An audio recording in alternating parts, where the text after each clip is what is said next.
Donc, aujourd'hui, nous allons voir, aujourd'hui, 26 janvier, Dieu aime l'homme. Dieu, là, il aime l'homme. Il aime celui qui l'a créé. Dieu, celui qui t'aime, il t'aime plus que toi-même. Il t'aime plus que toi-même. Il n'a aucun projet de détruire ta vie. Il n'a aucune intention. D'ailleurs, même il n'a pas les moyens de détruire. Le mal n'est pas en lui.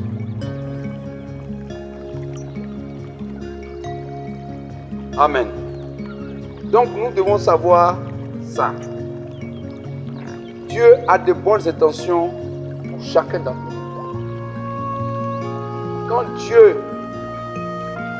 il voulait faire venir l'homme, quand il est tombé enceinte de l'homme, il a préparé le berceau. Il a préparé le berceau. Quand il lit dans le dans Genèse chapitre 1, il dit, au commencement, Dieu a créé le ciel et la terre. Et il a créé cette terre-là. Il a tout mis ce qu'il faut cette terre-là. Il a mis l'homme dedans. Pour qu'il soit heureux.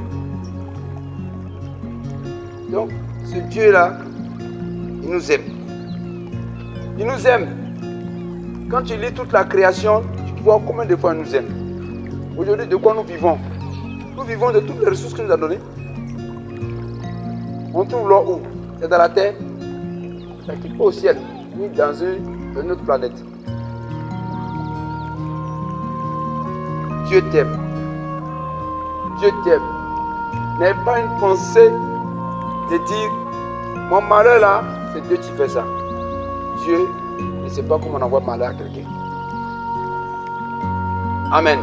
Quand nous lisons dans Actes 17, verset 24, nous voyons par l'Esprit Saint, Paul a parlé par l'Esprit Saint, de nous montrer toute la bonté de Dieu.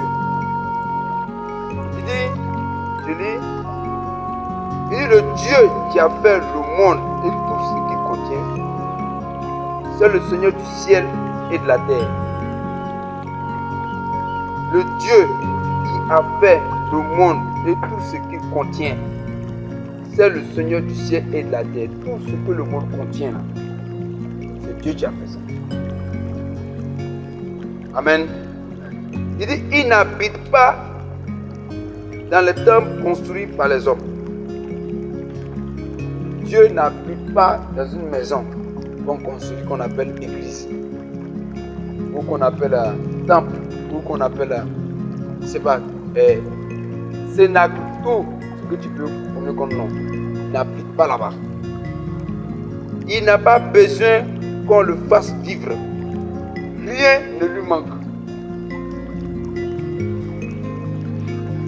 En effet, c'est lui qui donne à tous la vie, le souffle et tout le reste. C'est lui qui nous donne la vie. C'est lui qui nous donne. C'est lui qui nous donne à tous la vie, le souffle et tout le reste. Voilà ce qui vient de lui. Il a mis tout ce qu'il faut sur la terre. Et te donne la vie et tout le reste. Et tout ce qui est bon, tout ce qui accompagne la vie. Tout ce qui accompagne la vie. C'est Dieu qui te donne ça. À partir d'un seul homme, il a créé tous les peuples pour qu'ils habitent sur toute la terre. À partir d'un seul homme, il a créé tous les peuples pour qu'ils habitent sur toute la terre. Ça veut dire que Dieu nous a créés pour qu'on quoi? On habite sur la terre.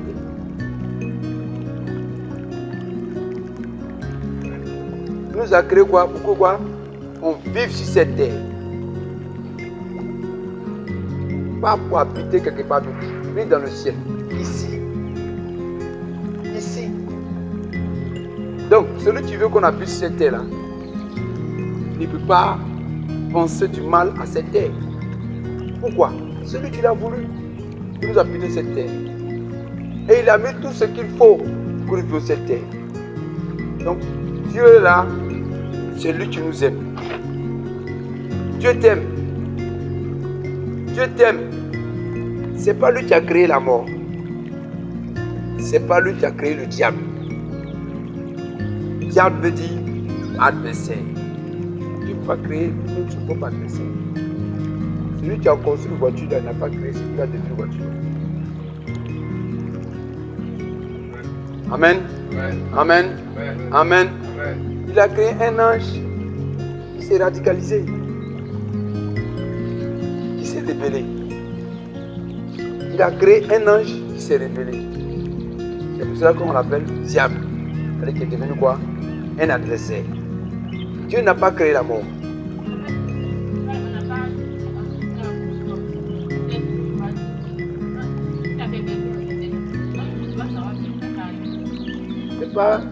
C'est pas l'empêchement d'exister. C'est pas parce que ça va arriver qui est un problème. Hein? Amen. Amen. Quand tu dis à un enfant, il faut toucher au feu là. Non, il faut toucher la marmite là. Qu'est-ce que tu penses que ça va arriver si tu touches? Amen. Hein. Donc, s'il touche là et que ça arrive, c'est toi qui veux que ça arrive. C'est ce que tu dois comprendre. C'est pas ce qui va arriver, qu'il a vu ou il n'a pas vu. Est-ce qu'aujourd'hui là, quand quelqu'un vient aller braquer le banque, est-ce que Dieu ne voit pas? Est-ce qu'il l'empêche? Non, il agit de la même façon. Amen. Amen. Amen. Amen. Amen. Quand tu vois Adam et Ève dans le jardin, Dieu a donné l'instruction quoi? À Adam qui a formé sa femme. Mais quand il commet le forfait, quand sa femme veut lui proposer le fruit, est-ce qu'il a appelé Dieu au secours? Non, il a agi de lui-même.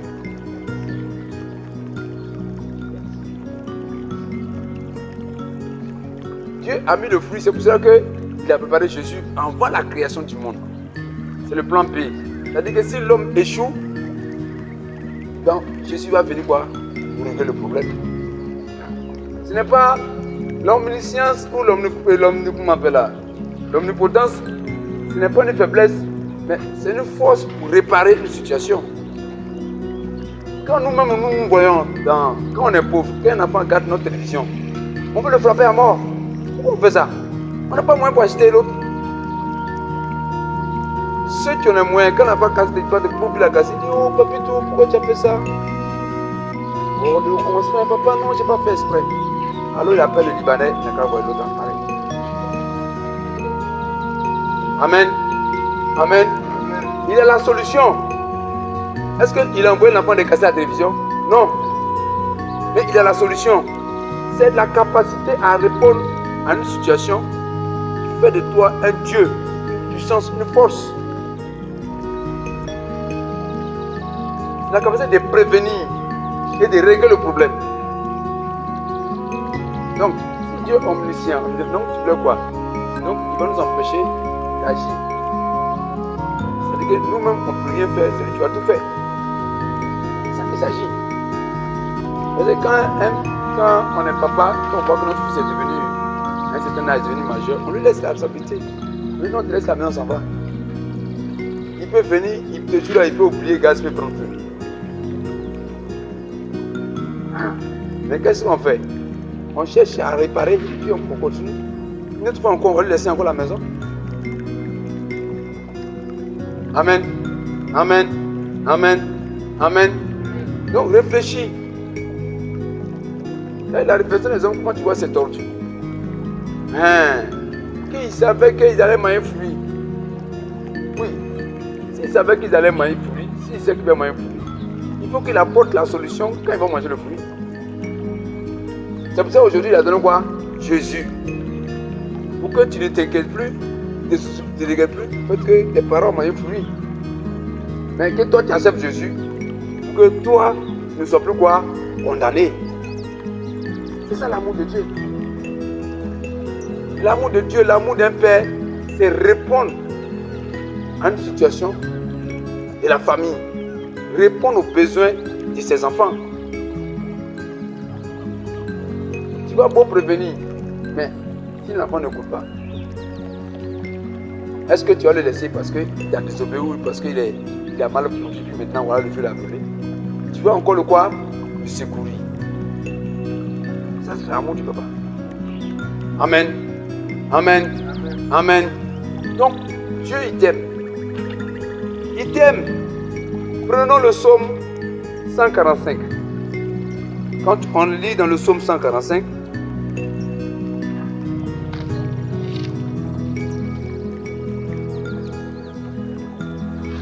je vais lire pour vous. Psaume 145, verset 8. Il dit, le Seigneur est rempli de pitié et de tendresse. Il est rempli. Quand quelque chose est rempli, on peut ajouter encore quelque chose dedans. Quand un verre est rempli d'eau, tu as même beaucoup d'autres choses dedans, ça ne va pas rentrer. Le Seigneur est quoi? Il est rempli de pitié et de tendresse. Il est patient et plein d'amour. Dieu est patient. Il est plein d'amour.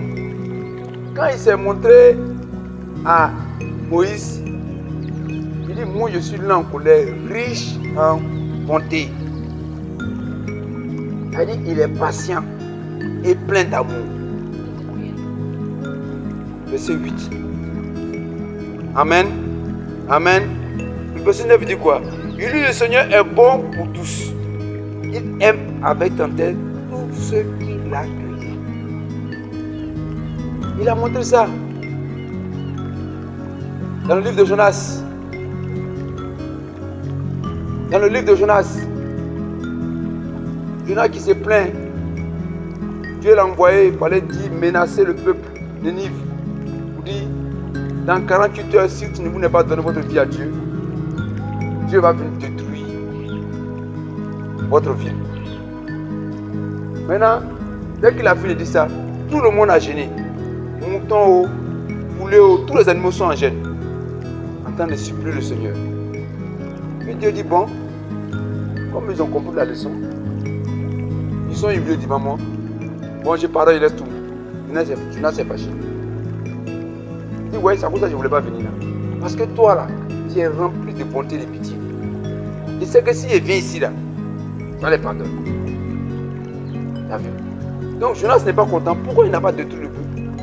Alors c'est pour ça qu'il l'a envoyé. Tu as vu? Et qu'est-ce que Dieu a fait pour montrer, pour enseigner Jonas? Jonas s'est couché là, dans le désert là, fâché, en train de regarder pour voir ce qui va se passer.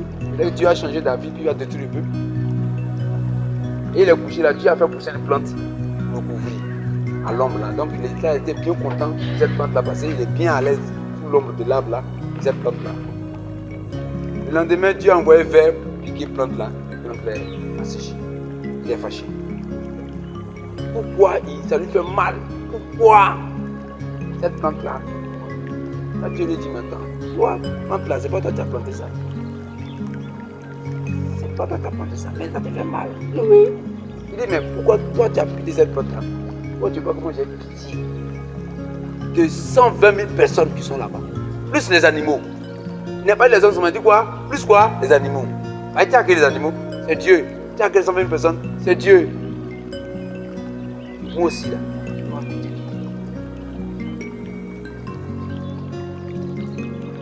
Donc notre Dieu, c'est un Dieu de quoi? De pitié. C'est pour ça que si tu pries, même si c'est une bêtise que tu vois que tu as fait, comme les bons gens, tu poses ta main à Dieu, souvent il accepte. On a vu dans le fils prodigue. Le fils prodigue. Hein? Un fils, le second fils, le cadet, il demande l'héritage à son papa pendant que son papa a envie. Quand il a forcé la main de son papa lui donne l'héritage. Alors qu'il n'est pas mûr. Mais dès qu'il va là-bas, il sort. Le diable, il croise le diable là-bas, il prend tout l'argent, puis il gaspille tout. Et puis il va jusqu'à travailler chez les pauvres. Même il n'y a pas mangé là-bas. Mais le jour qu'il se souvient de son papa, qu'il revient de son papa l'a rejeté. Son papa l'a rejeté. Dieu, c'est un Dieu de pitié. Il est quoi? Il dit quoi? Il dit le Seigneur est bon pour tous. Il aime avec tendresse quoi? Tous ceux qu'il a créés. aime avec tendresse quoi? Tout ce qu'il a créé. Pour dire Dieu m'aime. Et puis aujourd'hui, en plus, tu es son enfant. Tu es son enfant.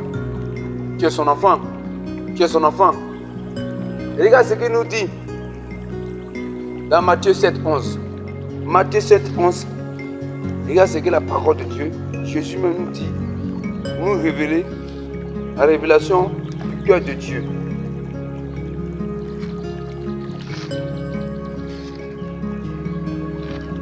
Nous montre tout le cœur de Dieu. Regarde ce qu'il dit. Il dit, vous êtes mauvais. Pas des hommes. On est mauvais. Quand tu nous vois, on a l'image du diable. Il dit, vous êtes mauvais. Et pourtant, vous donnez de bonnes choses quoi à vos enfants. On est mauvais, mais on ne fait pas du mal à nos enfants. On est mauvais, mais on ne donne pas serpent à notre enfant. On est mauvais, mais on ne donne pas scorpion à nos enfants. Vous êtes mauvais, pourtant vous donnez quoi? De bonnes choses à vos enfants. Alors, ceci est encore plus sûr. Il faut dire c'est sûr. C'est encore plus sûr. Il dit quoi? Votre Père qui est dans les cieux donnera de bonnes choses à ceux qui le demandent. Dieu va donner de bonnes choses. Voici le cœur de Dieu. Non, il ne faut pas penser que maladie qui te fatigue, c'est Dieu qui t'a donné ça. Malheur qui t'arrive là, c'est Dieu qui fait ça. C'est parce que tu n'es pas obéi qu'il te frappe. Non. C'est parce que tu n'es pas obéi que le diable te frappe. Ça c'est vrai. C'est parce que tu as rejeté le Dieu que le diable te frappe. Ça c'est vrai. Amen. Amen. Amen. Amen. C'est pas parce que tu n'as pas donné bon team là que Dieu va t'envoyer malheur. Au contraire, il a pitié de toi. Pour dire, Dieu a pitié de moi. Dieu a pitié de moi. Dieu a pitié de moi. C'est Dieu qui a envoyé Jésus-Christ. C'est un Dieu de bonté. Il est 100% bon. Il est 100% bon. Il n'est pas à moitié bon, à moitié mauvais. Il est 100% bon. Je le répète. Dieu est 100% bon. Il veut ton bien. C'est pour cela qu'il faut le recevoir. Celui qui veut ton bien. Celui qui veut ton bonheur. Tout ce que tu profites de la vie que tu es là, c'est Dieu qui a prévu ça pour toi. C'est Dieu qui l'a prévu pour toi. Il dit je veux femme. C'est Dieu qui a prévu femme pour toi. Il dit je veux manger les bonnes choses. C'est Dieu qui a prévu ça. Il n'a pas de projet de malheur. Il ne pense pas comment aujourd'hui là il va faire ou demain il va faire pour t'envoyer malheur. Il est 100% bon. Il est 100% bon. Il est 100% bon. Il est 100% bon. Il est 100% bon. Amen.